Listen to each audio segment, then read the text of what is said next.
Good morning, students. Your economics book, lesson 2, sectors of the Indian economy, topic division of sectors as organized and unorganized. सबसे पहले जब हम ये topic start कर रहे हैं तो हमारे सामने दो एग्जाम्पल्स हैं, इनको लेकर हम अपना टॉपिक स्टार्ट कर रहे हैं। ये एक लेडी है कांता, जो एक ऑफिस में काम करती है। उसके फिक्स वर्किंग आवर्स दिए हुए हैं और उसके बाद उसकी सैलरी जो है वो उसको हर मंथ में रेगुलरली मिलती है। और उसके जितनी भी छुट्टियां हैं वो मिलती हैं, मेडिकल फैसिलिटीज़ और जितनी भी तरह के अलाउंस होते हैं वो सब कुछ उसको दिया जाता है। दूसरी तरफ हमारे पास एक और है जो कि एक डेली वेज वर्कर है। उसकी जो वर्किंग आवर्स हैं वो बहुत ज़्यादा हैं और उसके अलावा उसको किसी भी तरह के कोई अलाउंस जो है वो नहीं दिए जाते। उसके पास कोई मेडिकल फैसिलिटीज़ नहीं है, उसको किसी भी तरह की कोई छुट्टियों का ऐसा उसके पास कोई भी प्रावधान नहीं है। ये हमारे दोनों एग्जाम्पल्स हो गए, एक ऑर्गेनाइज सेक्टर का और एक अनऑर्गेनाइज्ड सेक्टर का। Organize sector covers those enterprises or places of work where the terms of employment are regular and therefore people have assured work. Organize sector वो होता है जहाँ पर कि लोगों का रोज़गार जो होता है वो हमेशा रेगुलर रहता है, उनको कभी भी अपने काम के लिए चिंता नहीं होती। They are registered by the government and have to follow its rules and regulations which are given in various laws such as Factories Act, Minimum Wages Act, Payment of Gratuity Act, Shops and Establishments Act, etc. It is all called organized because it has some formal processes and procedures. ये जो firms होती हैं इनको government के साथ register किया जाता है और जितने भी रूल्स रेगुलेशंस गवर्नमेंट की ओर से एम्प्लॉयज़ के लिए बनाए जाते हैं, जो वर्कर्स होते हैं उनके लिए बनाए जाते हैं, उन सबको फॉलो किया जाता है। Some of these people may not be employed by anyone but may work on their own, but they too have to register themselves with the government and follow the rules and regulations. बहुत सारे लोग ऐसे होते हैं जो कहीं काम नहीं करते लेकिन वो खुद अपने लिए काम कर रहे होते हैं, अपना काम खुद करते हैं।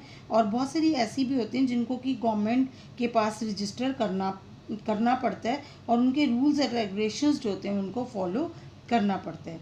Workers in the organize sector enjoy security of employment.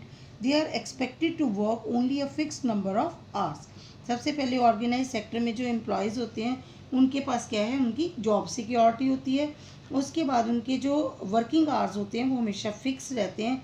If they work more, अगर वो ज़्यादा काम करते हैं तो उनको ओवर टाइम जो होता है वो दिया जाता है। They also get several other benefits from the employers, और उनको क्या है, और भी बहुत सारे बेनिफिट्स जो होते हैं उनको उनके एम्प्लॉयर की ओर से दिए जाते हैं। The unorganize sector is characterized by small and scattered units which are largely outside the control of the government. अब जो हमारा अनऑर्गेनाइज सेक्टर है इसके ऊपर सरकार का कोई भी कंट्रोल नहीं होता। There are rules and regulations but these are not followed. Rules regulations बनाए जरूर जाती हैं लेकिन उनको फॉलो नहीं किया जाता। Jobs here are low paid and often not regular. इनकी जॉब्स जो होती हैं वो इनको बहुत कम सैलरीज मिलती हैं और इनकी जॉब्स जो होती हैं वो रेगुलर नहीं होती, कभी भी इनकी जॉब जो होती है इनसे छिन सकती है। There is no provision of for overtime. अगर इनसे ज़्यादा काम भी लिया जाता है तब भी इनको कोई भी ऐसा ओवर टाइम जो है वो नहीं दिया जाता। Paid leaves, holidays, leave due to sickness etcetera. Employment is not secure. इनको किसी भी तरह की कोई भी छुट्टी जो है वो नहीं दी जाती। इनकी जो सैलरी होती है उसमें से पैसे जो होते हैं वो काटे जाते हैं और इनकी एम्प्लॉयमेंट कभी भी सिक्योर नहीं रहती। People can be asked to leave without any reason. लोग जो हैं उनको बिना किसी कारण के बताए हुए भी उनको निकाला जा सकता है। नेक्स्ट टॉपिक है हमारा sectors in the terms of ownership, public and private sectors. Another way of classifying economic activities into sectors could be on the basis of who owns assets and is responsible for the delivery of services. इसमें क्या है कि हमारी economic activities जो हैं उनमें किसके पास assets हैं और कौन उनको डिलीवर करेगा। इससे क्या है कि पब्लिक और प्राइवेट सेक्टर्स जो हैं उनमें दोनों इन दोनों में उसको बांटा गया है। In the public sector the government owns most of the assets and provides all the services.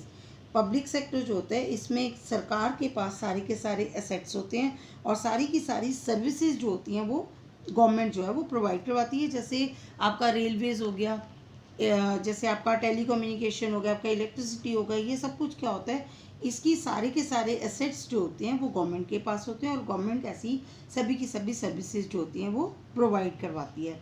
In the private sector ownership of the assets and delivery of services is in the hands of private individuals और companies.